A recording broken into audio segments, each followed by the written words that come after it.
inuutusan pa. Huwag sanang mawala ang tradisyong ito na nagpapakita ng paggalang sa nakatatanda. Atin ito, Pinoy ito. Kapag nakakita ng kabataan, paalalahanan at tanungin, nagmano ka na ba? Isang paalaala para walang makalimot. Hatid ng ALC Group of Companies, Aliw Broadcasting Corporation, Station DWIZ News Nationwide, DWIZ News FM Regional Group, Home Radio 97.9, Aliw Channel 23, Philippines Graphics, Cook, Plan Bank, Business Mirror, Filipino Mirror, Brown Madonna Press Inc., City State Savings Bank, AAA Southeast Equities Inc., Filipinas Pawn Shop, at ng Sandari Batulao. Todo balita, Lunes hanggang Sabado dito sa DWIZ FM 89.3 News Radio Dagupan.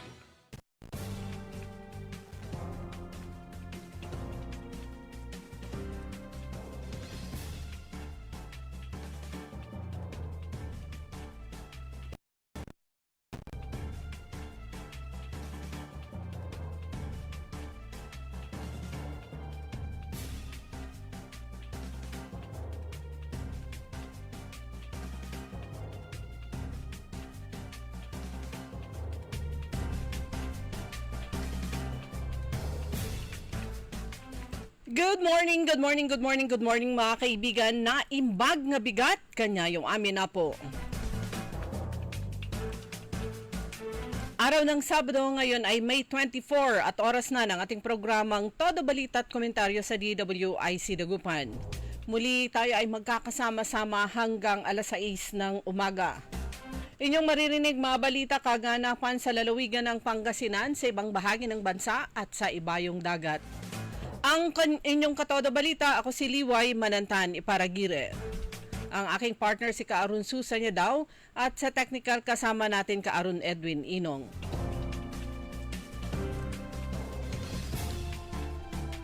Sa ulo ng mga balita sa Balitang Nasyonal.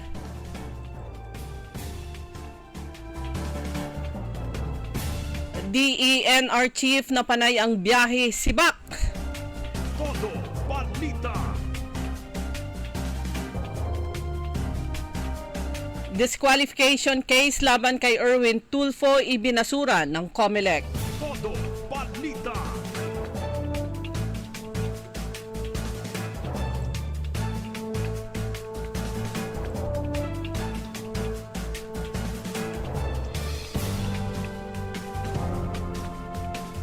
$62 counts ng money laundering laban kay Guo isinampahan ng Department of Justice. Todo balita. Sa balitang lokal, Pangulong Ferdinand Marcos Jr. bumisita sa lalawigan ng Pangasinan kahapon, pumunta sa 3 events.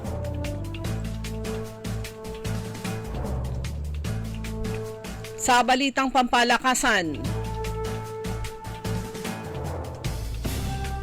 Adamson ididepensa ang SGVL title.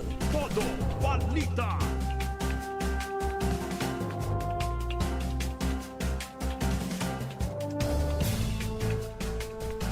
At ngayon ang mga detalye ng mga balita.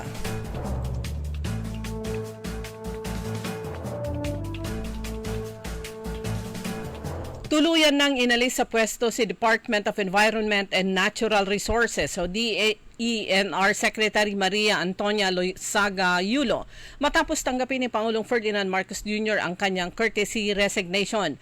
Paliwanag na Executive Secretary Lucas Bersamin, bagamat walang issue ng korupsyon si Loizaga, ay may mga nakakarating naman na sumbong kay Pangulong Marcos na mas madalas nasa labas ng bansa ang kalihim kaya pinagpahinga na ito. Si Yulo ay papalitan ni Department of Energy Secretary Rafael Lotilla. Samantala, hindi naman tinanggap ni Pangulong Marcos ang courtesy resignation ni Bersamin at 5 miyembro ng kanyang economic team. Sinabi ni Bersamin na tinawagan siya ng Pangulo at sinabing hindi tinanggap ang kanyang pagbitiw at nasa kanya ang buong suporta nito. Inanunsyo din ni Bersamin na bukod sa kanya ay mananatili sa pwesto si Department o DTI Secretary Maria Cristina Roque, Department of Finance Secretary Ralph Recto, Department of National Economic and Development Authority of the Philippines o NEDA Secretary Arsenio Balisacan, Department of Management o Budget and Management Secretary Amena Pangandaman at si Special Assistant to the President for Investment and Economic Affairs of the Philippines na si Frederick Go.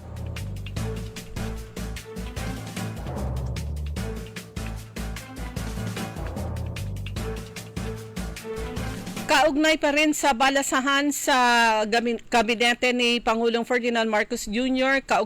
Dahil magre-retiro na sa Hulyo 20 si Permanent Representative sa United Nations Antonio Lagnomeo, kaya papalitan na siya ni Department of Foreign Affairs Secretary Enrique Manalo at ang papalit sa kanyang pwesto ay si dating Ambassador at Undersecretary Tess Lazaro. Samantala, inilapit naman si Department of Human Settlements and Urban Development Secretary Rizalino Acusar bilang bagong kalihim ng Pasig River Rehabilitation Improvement at ang papalit sa kanya ay si Undersecretary Engineer Jose Ramon Aliling.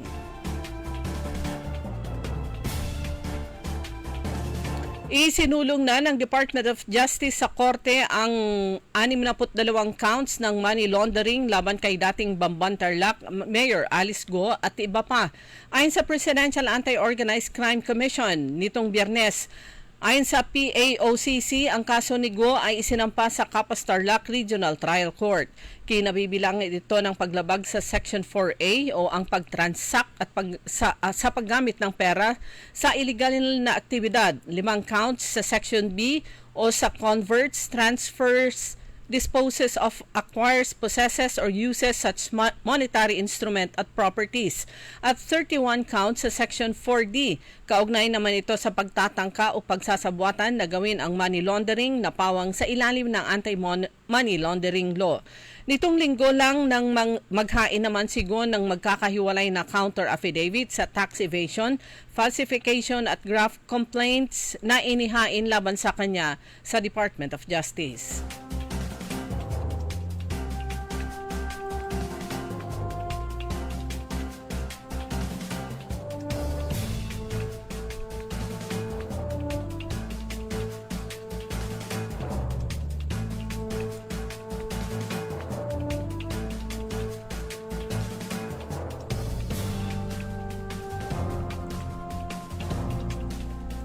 Ibinasura ng Commission on Election o COMELEC ang petisyon para i-disqualify si Senator-elect Erwin Tulfo sa May 2025 midterm elections. Sa 25 pages na desisyon ng 2nd Division nitong May 22, nakasaad na dismissed ang petisyon na madiskwalipika si Tulfo na isinampa ni Berteni Toto Kausing at ng Graft Free Philippines Foundation Incorporated dahil sa kabiguan nila na sumunod sa requirements kabilang ang isumite nilang Certificate of Candidacy na walang affidavit of authentication at hindi na sertipikahan ng Secretary.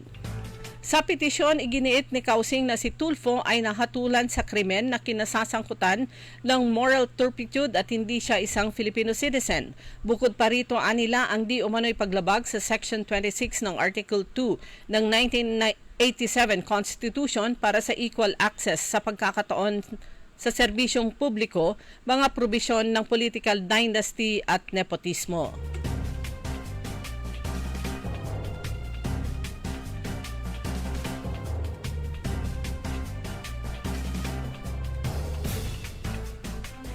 Iminungkahi naman ng isang kongresista na buksan sa publiko at sa media ang mga pulong ng Bicameral Conference Committee, lalo na sa panukalang pambansang pondo sa halip na buksan lang sa ehekutibo. Ito ang sinabi ni House Senior Deputy Minority Leader at Northern Samar Representative Paul Dasa, kasunod ng ulat na maaaring umupo si Pangulong Ferdinand Marcos Jr. sa Bicam na siyang nilinaw naman ng Malacanang. Paliwanag ng kongresista ang pagsali ng sinumang opisyal ng ehekutibo sa mga deliberasyon ng Kongreso sa pambansang budget ay maaring panghihimasok sa prinsipyo ng checks and balances sa equal branches ng pamahalaan. Binanggit ni Dasa ang nasasaad sa Section 24, Article 6 ng 1987 Constitution na ang lahat ng mga panukalang batas patungkol sa pondo, taripa o buwis at katulad ay manggagaling sa Kamara, ngunit uubrang magpanukalan ang Senado o sumang-ayon ng may amyenda. Ayon kay Dasa, nauunawaan niya ang pag-alala ng Pangulo sa congressional insertions at mga tapos pondo na lumutang sa 2025 national budget.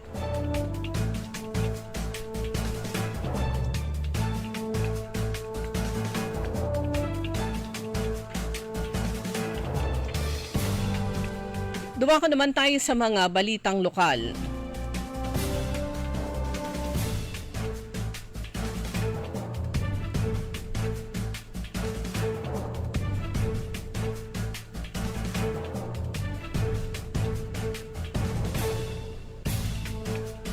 Dumating kahapon, finally natuloy ang pagbisita ni President Ferdinand Marcos Jr. sa ilang bahagi ng lalawigan ng Pangasinan.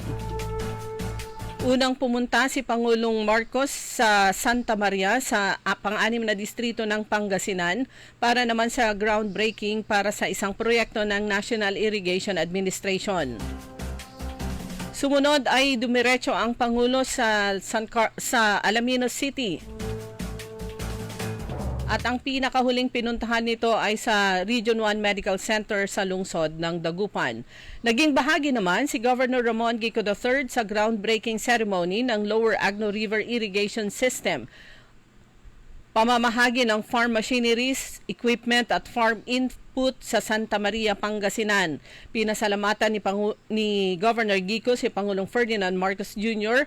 at Department of Agrarian Reform Secretary Conrado Estrella III dahil malaki ang tulong ng mga proyektong ito sa mga magsasaka ng Pangasinan. Sa nasabing programa, ibinahagi niya ang magandang bunga ng maayos at saganang patubig kasabay ng pagsulong sa corporate farming program ng pamahalaang panlalawigan. Sa lungsod ng Alaminos City, pinangunahan ni President Marcos ang groundbreaking ceremony para naman sa ipapatayong Sky Garden sa nasabing lungsod. Ang nasabing proyekto ay sinusuportahan ng TIESA na kung saan ito ay magbibigay naman ng initial na budget na 250 million pesos. Sa lungsod ng Dagupan, pinangunahan ni Pangulong Marcos ang inauguration ng Cancer Institute ng Region 1 Medical Center. Kasama sa mga sumalubong sa kanya sa nasabing lugar, si incoming o Congresswoman-elect Manay Gina de Venecia. Sa bayan ng Bayambang, nagsagawa ng isang seminar ang Municipal Human Resource Management Office hinggil sa Anti-Sexual Harassment Act o RA 7877. Sa pangunguna ni HRMO Department Head Nora Safra, ang seminar ay may layuning palakasin ang kamalayan at pagtutulungan ng bawat kawani ng gobyerno upang maiwasan ang sexual harassment at sa kani-kanilang tanggapan o anong pa bang lugar.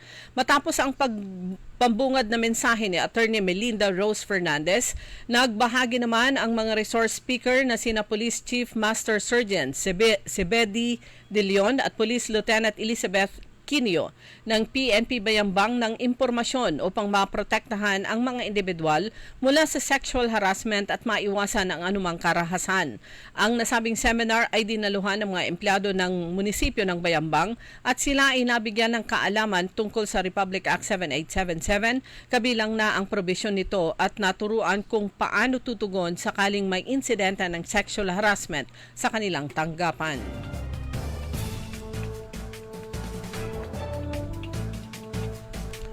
Dumako naman tayo sa mga balitang pampalakasan.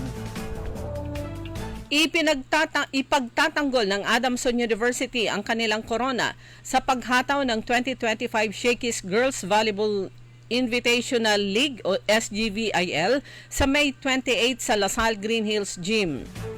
Sa likod ni Shaina Nitura, kinumpleto ng Lady Baby Falcons ang 6-game sweep para pagreynahan ang Premier Grassroots Volleyball Tournament na suportado ng Shakey's Pizza Parlor, Peri Peri Charcoal Chicken, Potato Corner at R&B Milk Tea.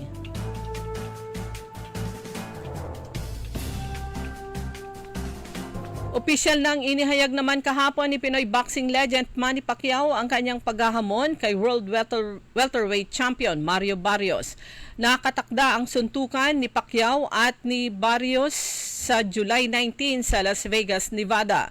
Determinado ang dating World A Division Champion na agawan ng World Boxing Council Welterweight Crown si Barrios.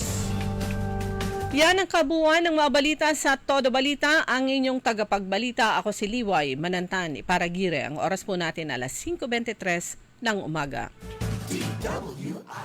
Magandang araw po sa ating lahat, sa ating mga bisita. Inaanyayahan ko po kayo sa aming lungsod ng Alaminos para po mabisita at ma-experience ang ating mas pinagandang 100 Islands. Marami na pong pagbabago sa ating mga isla at sana makita namin kayo dito sa aming lungsod para po makapag-swimming, makapag-enjoy kasama ang inyong barkada at ang inyong pamilya itong summer vacation. So tara na!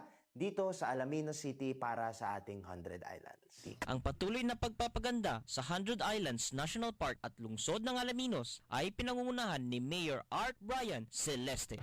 Narito na ang Filipino Mirror, ang unang tabloid sa negosyo. Nagtatampok ng mga eksklusibong balita at impormasyon ng pagtatagumpay sa negosyo. Ang tabloid na nagbibigay ng gabay at inspirasyon sa pag-unlad at pag-asenso. Filipino Mirror, naglalaman ng mga nagbabagang balita, napapanahong issue, may init na opinyon at komentaryo. Filipino Mirror, ang unang tabloid sa negosyo. Pinarangalan ng Gawad Tanglaw bilang natatanging pahayagan sa 3 magkakasunod na taon at marami pang pagkilala. Kaya bumili na at magbasa ng Filipino Mirror ng umasenso sa pagnenegosyo.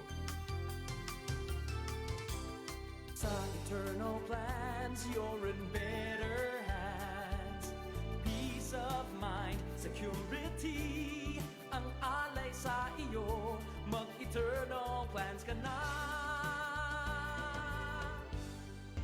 Papalakas ng papalakas, palinaw ng palinaw. Mga balita at impormasyong naiintindihan dahil malinaw mong nalaman. Tutok lang sa DWIZ. Mula umaga hanggang gabi. Updated on air and online. DWIZ. Nagbabalita ng tama. Naglilingkod ng tama.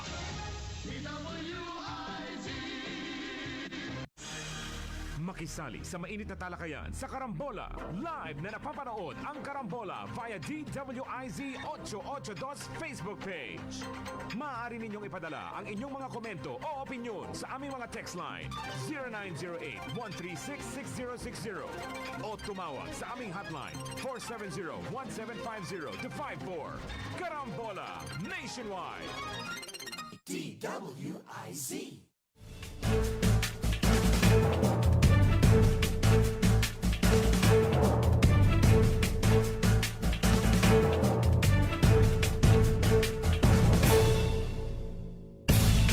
Oras po natin mga kaibigan, alas 5:25 na po ng umaga. Nagpapatuloy po ang Todo Balita. Ako po si Liway Manantani para Gire.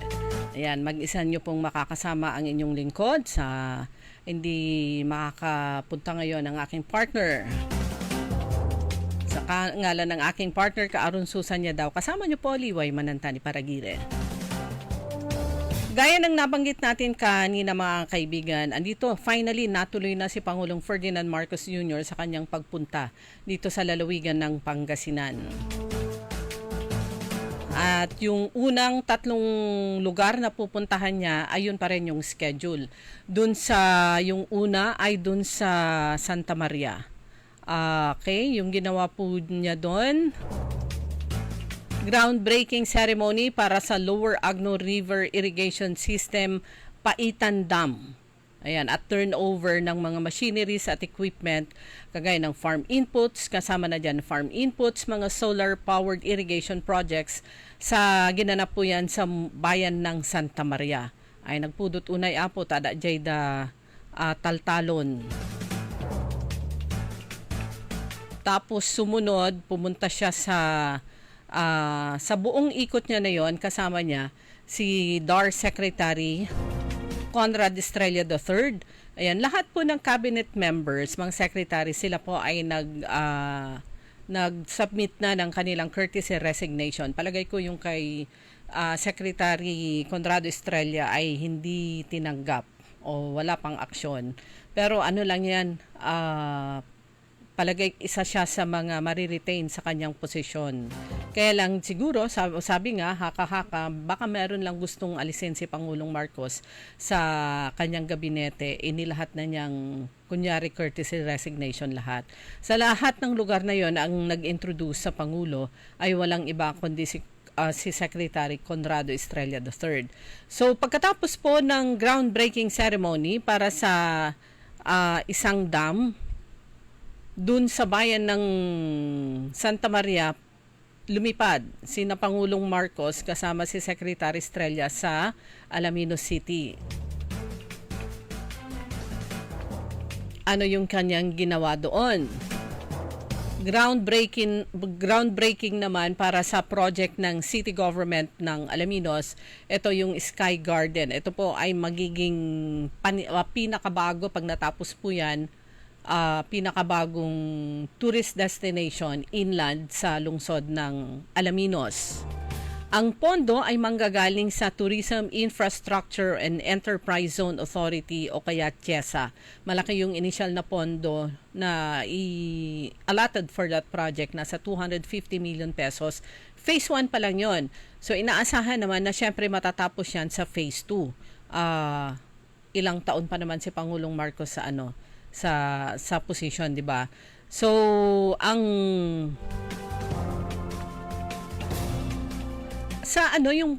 ang na-cover ko kasi kahapon kasama si Kaaron Susan yung sa Sky Garden groundbreaking sa Alaminos City.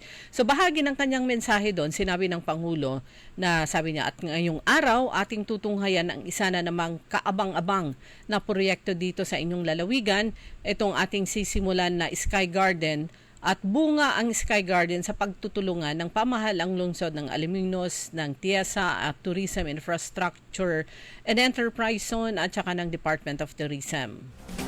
Andun din sa ikot na yon si Governor Ramon Gico III mula sa bayan ng Santa Maria papuntang Alaminos. Sa Dagupan City, ang andon ay si Congresswoman. Siyempre sa sa Alaminos City, andun din na tumanggap kay Pangulong Marcos si Congressman Arthur Celeste ng 1st District at mga opisyales mula naman hindi lang ng Alaminos City kundi ganun din sa iba't ibang bayan sa 1st District. Sa 6th District, andun din yung ibang mga mayors, iba't ibang mayors ng pang-anim ng distrito ng Pangasinan. Sa Dagupan City, si Pangulong Marcos ay tinanggap naman ni Region 1 Medical Center Chief Dr. Roland Joseph Mejia. Si Congresswoman-elect magbabalik na sa pang-apat na distrito ng Pangasinan, Manay Gina de Venecia, at ang mayor ng lungsod ng Dagupan, si Mayor Belen Fernandez. At merong mga representatives mula Undersecretary yata ng DOH. So yun nga, finally, natuloy dahil yung una niyang schedule ay todo yung paghahanda ng para sa 3 lugar na yon. So you can just imagine kung gaano kalaki yung kanilang nagastos sa paghahanda na yon. Plus, syempre hindi na pwedeng i-cancel. Like for example, yung kanilang catering, pagkain. Syempre yung caterer, nabili na lahat ng ingredients plus yung iba pa. And finally, ay laking pasasalamat po ng mga punong abala sa 3 lugar na yun dahil finally ay natuloy na si Pangulong Ferdinand Marcos Jr. Mamaya iparinig po natin sa inyo yung mensahe ng Pangulo dun sa sa nangyaring groundbreaking dun sa lungsod ng Alaminos.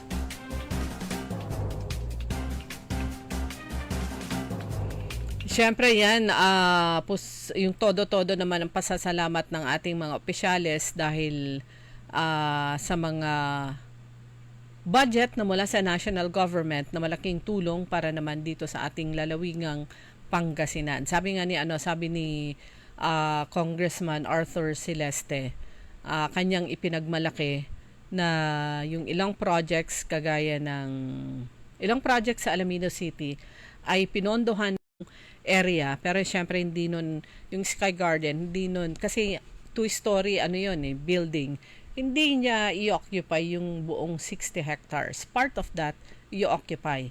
So from ang isang entrada papunta doon mula sa Lookup Wharf, mula sa tourism area dire-diretsong ganyan, malalagpasan nyo yung mga restaurants, mga hotels, dire-diretso hanggang sa isang may open area. Doon yung tinambakan ng city government ng Alaminos para naman sa kanilang Sky Garden at para sa iba pang proyekto sa nasabing lugar.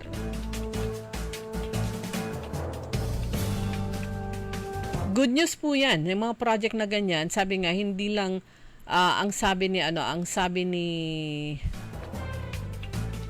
Congressman Art Celeste, mapapalakas lalo yung turismo hindi lang sa Alaminos, hindi lang sa First District at Pangasinan, kundi sa buong Rehiyon 1. Sinasabi nga di po ba, ang lifeblood, like for example ng Alaminos City ay tourism, ganun din yung ibang lugar dito sa First District at sa ibang lugar, turismo talaga. Kanya naman ang national government, puspusan din ang campaign pagdating sa turismo, pagmamarket ng iba't ibang tourism destinations dito sa Pilipinas para naman ang mga mula sa iba't ibang bansa ay pumunta po sila dito. Okay mga kaibigan, ang oras na po natin, alas 5:34 na po. Magbe-break lang po tayo sa Todo Balita. Babalik po tayo pagkatapos ng ilang paalaala. Mga kagwanzon, ready na ba kayo sa much bigger and even better Guanzon Festival 2025? Mark your calendars this May 22 to 25 dahil magaganap ang ating kasiyahan at celebration sa The Waltz Convention Center located within the prestigious grounds of the Monarch Hotel, Calasiao, Pangasinan. Ito ay isang ingrandeng pasasalamat para sa ating mga loyal customers ni Guanzon bilang pagdiriwang ng ating 80th anniversary mula pa noong 1945. Discover the latest big bikes and commuter bike motorcycle models from our Big Four, Honda, Yamaha, Kawasaki at Suzuki na may pa-test ride pa. Plus, powerful mobile gadgets na may big discounts. Hindi lang yan, dahil magaganap din ang mga pangmalakasang segments, kagaya ng Best Motorcycle Booth Display, Miss Guanzon Bulilit 2025, Miss Guanzon Festival 2025 Biker Babe, at marami pang iba. Dadalo rin ang mga kilalang media, vloggers, artists at celebrities na magbibigay ng dagdag kasiyahan sa ating lahat. Huwag ding palalampasin ang mas pinalaki at pinaraming raffle prizes, giveaways, and daily grand prizes tulad ng motorcycle units, cash prizes, gadgets, at marami pang iba na sa Guanzon Festival lamang matutunghayan. For more details, i-like at i-follow lamang ang aming Facebook at social media pages at Guanzon Group of Companies. We believe in giving thanks to the people. Basta motorsiklo, mobile gadgets, appliances, kay Guanzon tayo. Tara G, at magkita-kita tayo sa selebrasyon ng Guanzon Festival 2025. Makisali sa mainit na talakayan sa Karambola. Live na napapanood ang Karambola via DWIZ 882 Facebook page. Maaari ninyong ipadala ang inyong mga komento o opinion sa aming mga text line 0908-136-6060 o tumawag sa aming hotline 470-1750-54. Karambola Nationwide! For high appraisal and quick processing, avail of a City State Savings Bank jewelry loan. It's the handy, perfect solution for your temporary medical, educational, business, and other needs. Get a jewelry loan at only 2% per month and for a term of 6 to 12 months. Just bring one valid ID and proof of income. Your precious jewelry would be insured and there are no hidden charges involved. You've saved for and invested in jewelry for such a time as this. Let City State Savings Bank lend you some of the cash it's worth for when you need it the most. Inquire now at your nearest City State Savings Bank branch or call 8470-3333 or visit us at our Facebook page. Narito na ang Filipino Mirror, ang unang tabloid sa negosyo. Nagtatampok ng mga eksklusibong balita at impormasyon ng pagtatagumpay sa negosyo. Ang tabloid na nagbibigay ng gabay at inspirasyon sa pag-unlad at pag-asenso. Filipino Mirror, naglalaman ng mga nagbabagang balita, napapanahong issue, may init na opinyon at komentaryo. Filipino Mirror, ang unang tabloid sa negosyo. Pinarangalan ng Gawad Tanglao bilang natatanging pahayagan sa 3 magkakasunod na taon at marami pang ang pagkilala. Kaya bumili na at magbasa ng Filipino Mirror ng umasenso sa pagnenegosyo. DWIZ. Okay, nagbabalik po ang Todo Balita. Kasama nyo pa rin po Liway Manantane Paragire. Gaya ng nabanggit ko kanina mga kaibigan, bago tayo mag-break, aking ipaparinig po sa inyo yung tinig po ni Pangulong Ferdinand Marcos Jr., yung kanyang mensahe dun sa Alaminos City pagkatapos ng groundbreaking ng Sky Garden project ng city government ng Alaminos at saka ng Tiesa. Ayan, ito po, pakinggan po natin si Pangulong Marcos. Pangasinan, Congressman Art Celeste, and other members of the House of Representatives. Mark Coanco is also here. Of course, Pangasinan, Governor Ramon Guico, my fellow workers in government, and to the beneficiaries, the stakeholders who we met earlier, yung mga stakeholder dito para sa mapapakinabangan itong ating project na hindi lamang kagaya ng ipaliwanag ni Congressman, hindi lamang itong Sky Garden, kung hindi, marami pa tayong idadagdag na mga proyekto para yung bumisita sa Alaminos na 500,000, paabuti na natin ng 1 milyon yan bago tayo matapos para naman gumanda ang ekonomiya, hindi lamang Alaminos, hindi lamang sa distrito, kundi sa buong probinsya. Kasama na rin dyan ang lahat ng mga probinsya na malapit sa inyo, baka hanggang dun sa amin, maramdaman pa namin yung epekto nito. So, naibag nga daw kada kayo aming kailian mi, tuwing mainit na tag-araw, ang unang naiisip ng tao ay magpunta sa beach, magpalamig, mag-swimming, mamasyal sa 100 Islands. Nagdidebate pa kami kung ilan ba talaga yung 100 Islands. Ang sabi ni Congressman, 123. I remember my father coming in here. Bakit 100 islands yan? Dahil ang bilang hindi nagkakasundo kung ano yung bilang. May nagsasabi, wala pang 100. May nagsasabi naman, 120. Kaya tama-tama yan. Gawin natin na adventure para sa ating mga turista. Silang magbilang. Mga simpleng alaala na tag-araw na tumatak sa bawat pamilyang Pilipino. Kilala ang Pangasinan pagdating sa pasyalan, turismo, pagkain, gaya ng Alaminos longganisa, bangus, puto, tupig at bagoong isda. Higit sa lahat, sa bait at sipag ninyong mga taga-Pangasinan. Ngunit tunay na pinabibilib ako ng Pangasinan kasi hindi kayo nakontento sa likas na yaman at pinagbuti pa ninyo ito. Ang 100 Islands ay naging national park, ang kauna-unahang national park sa ating bansa. Noong 2022, pumangalawas ang Pangasinan sa top destination sa bansa na nagtala ng pinakamaraming lokal na turista. Ang halos 1 milyong lokal at dayuhang turista na bumisito sa inyo nung nakarang taon ay magpapatunay sa ganda ng inyong lalawigan. Kilala rin kayo sa galing at ganda ng inyong mga tourism souvenir, sa sports tourism, sa beach games, hosting ng mga event. Patunay na ang talento at siyempre sa charm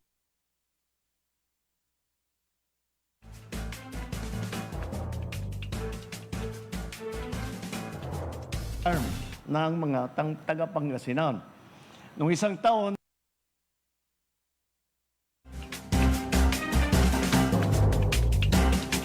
Okay, siguro sa susunod na araw, paparinig po. Ayan, okay na? Ang Pangasinan na best province in local tourism sa ginanap na 2024 Region 1 Tourism Summit. At ngayong namang araw, ating tutunghayan ang isa namang kaabang-abang na proyekto dito sa inyong lalawigan, itong ating sisimulan na Sky Garden. Bunga ang Sky Garden sa pagtutulungan ng pamahalaang lungsod ng Alaminos, ng Tourism Infrastructure and Enterprise Zone Authority o yung TIESA, at ang Department of Tourism. Isang kagandahan ng Sky Garden ay pang buong pamilya ito. Kami na tinatawag na Gen Z, pwedeng mag-vlog at mag-my day dito. Para naman sa mga magulang at mga senior natin, gaya ni Secretary Conrad, nandyan ang elevated garden. Pero kailangan hindi sila mahirapan umakyat para ma-enjoy nila ang mga garden na ito. Kaya sa CHESA, tulungan ninyo po ang pamahalaan lungsod ng Alaminos upang mapabilis at maisaayos ang pagtatayo nito. Kailangan senior-friendly. Hangar, lagi kitang, Conrad, lagi kitang inaalala kasi alam ko, nanlalambot niyo minsan yung tuhod mo. Hangarin natin na maghatid ang Sky Garden ng sigla at magbigay daan para sa mas maraming bisita at trabaho para sa mga taga rito. Napakahalaga ng turismo sa kaunlaran ng mga kanayunan. Nasusuportahan nito ang ating mga magsasaka, ating mangingisda, na mga nagtitinda ng pasalubong, kasama ang mga otel, ang transportasyon. Ang panawagan ko lang po sa ating mga kasama sa pamahalaan, sa kapulisan at sa mga lokal na pamahalaan, ating tiyakin na ligtas at maayos ang lagay ng ating mga manlalakbay. Sa daan, sa hotel, sa restaurant, o kung saan man sila tutungo. Bilang turista, napakahalaga na maayos ang mga rest area. Kaya ang DOT at saka ang CHESA ay gumagawa ng mga tourist rest area para komportable naman ang mga naglalakbay. Dito, mayroong malinis na restroom. May information center, may ATM, may pasalubong center. 10 na po ang naipagawa ng DOT. At may ginagawa pa sila, mga tourist rest area sa Lingayen, Pangasinan. Kasabay nito, ginagawa na rin natin ang mga Tarem, Santa Cruz Road. Kapag natapos na ito, mas bibilis pa ang biyahe, papunta at pabalik mula Pangasinan hanggang sa Zambales. Dagdag pa rito ang Tarlac, Pangasinan, La Union Expressway Extension at Dagupan, Mangaldan, Calasiao Circumferential Road Project. Layo ng mga proyektong ito na gawing madali, mabilis at ligtas ang biyahe papunta sa mga pasyalan sa Pangasinan. Bawas puyat, bawas pagod, bawas gastos. Mas makakapag-enjoy na kasama ang inyong mga pamilya. Ngunit, kasabay ng pag-unlad, ingatan at paunlarin natin ang ating kalikasan. Huwag nating itong pabayaan upang maipapamana natin ito sa mga susunod na henerasyon. Kapag inuuna natin ang kapakanan ng isa't isa, nakakabuo tayo ng kinabukasang ligtas at maulad para sa ating mga Pilipino. Ika nga ng mga kahenerasyon ko, para tayo ay maging successful. Sa bagong Pilipinas, sama-sama tayong manindigan para sa bayan at para sa isang kinabukasang marangal, matatag at makatarungan. Maraming salamat. Mabuhay ang Pangasinan, mabuhay ang Alaminos, mabuhay ang bagong Pilipinas. Maraming salamat po, mahal na Pangulo. Sa puntong ito, atin pong muling Okay, tayo rin po ay nagpapasalamat kay Pangulong Ferdinand Marcos Jr. Yan naman po ay coverage, yung video through our TVM po yan. Yan po yung istasyon ng gobyerno. At syempre, sila yung may pinakamalinaw na video at saka audio sa 3 areas na yan. Mula sa Santa Maria, mula umaga hanggang pagkatapos na ang hanggang 1:00, 2:00 yata, tanghali, dyan sa may Region 1 Medical Center. Sa 3 lugar na yon, syempre, iba't ibang sets ng PSG, yung mga andon at iba pa. Iba yung andon sa Santa Maria, ibang grupo naman yung nasa Dagupan, ibang grupo yung nasa Alaminos City. Ayan, presidential visit. Pang-ilan na yan actually dito sa lalawigan ng Pangasinan mula nung naupo si PBBM. So, kahit tayo po excited doon sa Sky Garden ng Alaminos City dahil it will be a new tourist destination at yung panawagan, hindi lang panawagan yun, utos na ng Pangulo sa Tiesa na tapusin ang proyekto na yon habang siya ay andyan pa sa posisyon. Pero yung target nga 2 years lang yan eh. So first year, starting etong buwan na to, yung first phase. And then second year, completion na yan. Yung first year, maganda na pag natapos po yung first phase. Tsaka malaki yung parking area nun. Kagaya ng ginawa dun sa may Lukap, ang lawak ng parking area. Eto naman, punta lang tayo dito sandali sa pang-apat na distrito ng Pangasinan. Ayan, yung Operation Tule ng serbisyong 3-in-1, handog ni Congressman Christopher De Venecia kasama ang kanyang ama, si former House Speaker Joe De Venecia at si Congresswoman-elect Manay Gina De Venecia. So, asan na ba yung kanilang mga pinuntahan? Sa 21, andun sila sa San Jacinto. Nung Huwebes, andun sila sa San Fabian. Kahapon sa Dagupan City. At meron ding schedule ngayon sa Dagupan City sa gagawin yan mga kababayan natin sa Dagupan, Operation Tule, East Central Integrated School dyan sa Barangay Mayombo, Dagupan. Tapos sa 26, yan ay sa Lunes, andun naman sila sa RHU, Manawag, at sa 27, pinakahuling schedule ng Operation Tule ng serbisyong 3-in-1 sa 4th District, andun sila sa Mangaldan, sa Macario Idia Development Center. Ayan, 6 na schedules, last 3 schedules, 24, 26 at saka 27. Samantala, yung paalala at imbitasyon naman ng Senpelco Central Pangasinan Electric Cooperative sa kanilang mga consumer members o member consumers, kanilang ipinapaalam ng pamunuan ng Senpelco ayon kay Engineer Rodrigo Corpus, ang General Manager, sa lahat sa kanilang nasasakupan. Ang Energy Regulatory Commission o ERC ay mangangasiwa ng public hearing sa June 13 alas 2 ng hapon at sa June 30 alas 2 din ng hapon online. Patungkol ito sa ERC case number 2025-067RC, Thermal Luzon Incorporated and Central Pangasinan Electric Cooperative Incorporated as Senpelco, application for the approval of the power supply agreement between Thermal Luzon Incorporated at Central Pangasinan Electric Cooperative of Senpelco with prayer for provisional authority or interim relief in motion for confidential treatment of information. Okay, meron na lamang po tayong 9 na minuto bago mag-alas 6. Magbe-break lang tayo ng sandali at babalik po ang Todo Balita.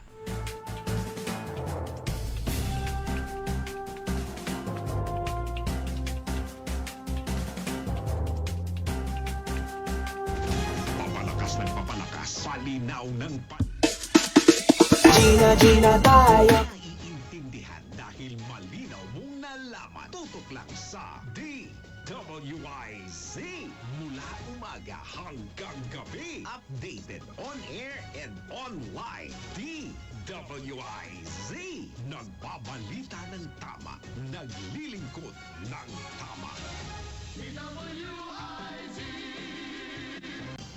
Huwag papayag na wala kang alam sa balita. Maiiwan ka niyan. Huwag kang papayag na hindi mo alam ang latest. Ma-out of place ka niyan. Programang hatid ang tamang balita at tamang impormasyon. Hindi lang sa Maynila, kundi sa buong bayan.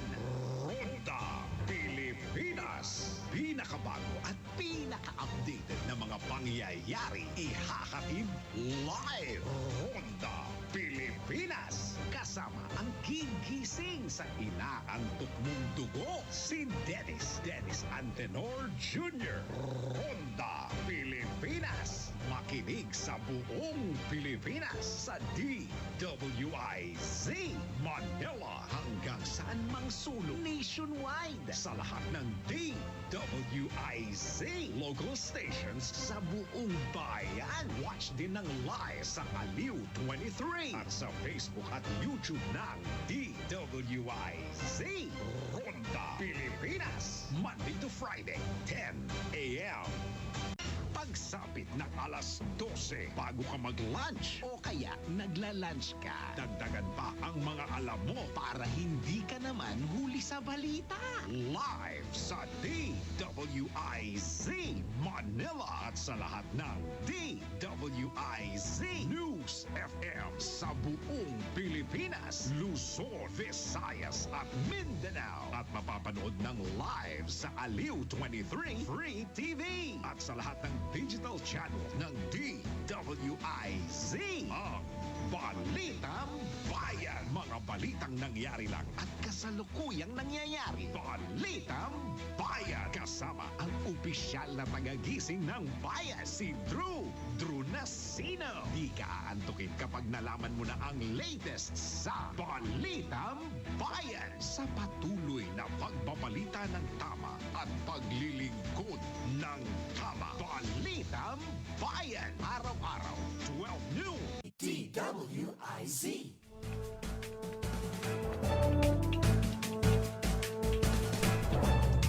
6 na minuto na lang mga kaibigan bago mag alas 6 ng umaga. Good news naman para sa mga taga San Carlos City.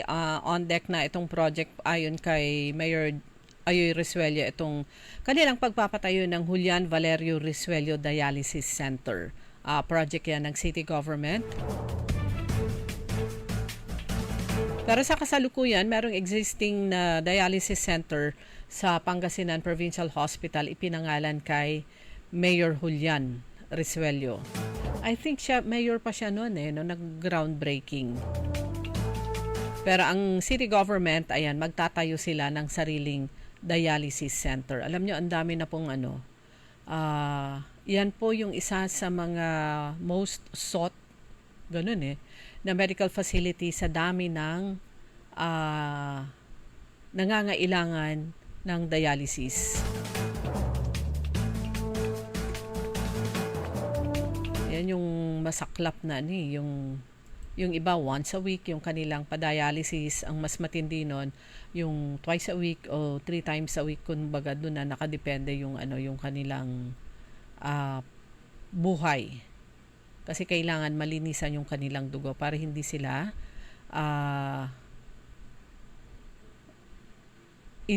para humaba pa yung kanilang buhay.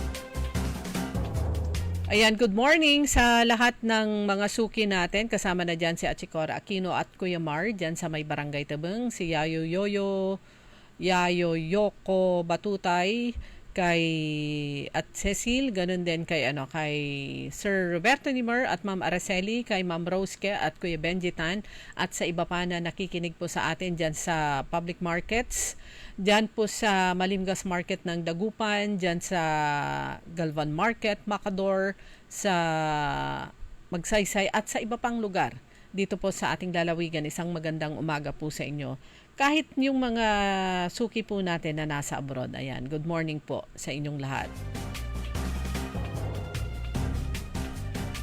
Pangatlong araw and I think last day naman ngayon ba o bukas, ng International Food Exhibition dyan sa may World Trade Center sa Pasay City, na kung saan ang Province of Pangasinan, ito po yung pangalawang taon na kung saan ang kumuha ng booth ang Province of Pangasinan at doon nakadisplay yung produkto for this year, 11 na micro, small and medium enterprises na pang-export na yung kanilang mga produkto. Pangalawang pagkakataon dahil last year din, yung first year na kung saan meron yung ilan na nag-export na, sumasali sila sa mga trade fairs na sarili na lang gastos. Gaya ng ulit-ulit kong sinasabi, pagka yung bayad po ng booth, napakamahal po niyan, lalo na ganito, international trade fair, international food exhibition. Pero ang probinsya, kumuha po siya at saka talagang pinili, dumaan sa proseso yung pagpili ng mga MSMEs mula sa Pangasinan na kanilang isinali at binigyan ng pagkakataon na mai-display, mai-promote yung kanilang mga produkto hindi lang sa local o kaya domestic market kundi sa foreign market. At ganun na lang yung kanilang pasasalamat dahil nga yung opportunity na ganito plus kasi mga kaibigan yun nga napakamahal. So yung gastos na lang nung 11 exhibitor na yon, yung na lang pang accommodation na lang nila at saka pang food.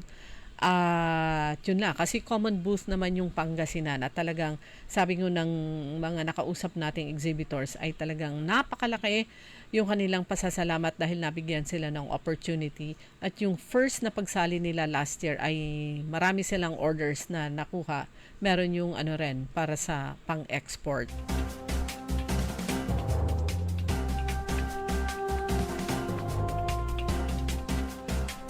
Ayan, 11 na MSMEs ang kalahok po doon mula sa lalawigan ng Pangasinan.